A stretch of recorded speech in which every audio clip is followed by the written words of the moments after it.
आता त्यांनी उद्याच आणलेली, तर त्यांचं जे कार्य आहे ना जास्तीत जास्त आताच मागे काही महिन्यापूर्वी महिला सक्षमीकरणासाठी त्यांनी एक योजना अंमलात आणली होती आणि ती योजनेला सुरुवात झाली 2 महिने झाले.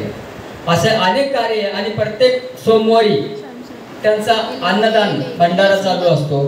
कुठेतरी आम्ही ज्या वेळेस आम्हाला कुणाची मदत असते, एखादा आश्रम असो, बालकाश्रम असो, ज्येष्ठ नागरिक असो किंवा दिव्यांग संस्था असेल, त्या ठिकाणी त्यांनी मदत कार्य देऊन त्यांनी हे कारकिर्दीमध्ये भरपूर कार्य केलेलं आहे.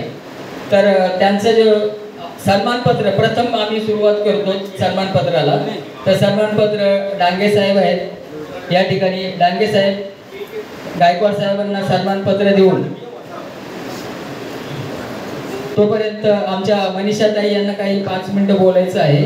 आणि आमचे राजेश कदानिया साहेब भरपूर वेळापासून इथे उपस्थित आहेत आणि त्या जनितनूर महाराजांचा सत्कार करण्यासाठी आलेले आहेत. त्यांना लग्न पण अटेंड करायचं आहे, भरपूर वेळापासून बसलेले आहेत. नहीं वो कितने दिन से वो बेचारी जिसकी शादी है उसकी माँ खड़ी है, तो उसको हम रवाना कर देते जो कि उसके लिए हेल्प आई है हमारे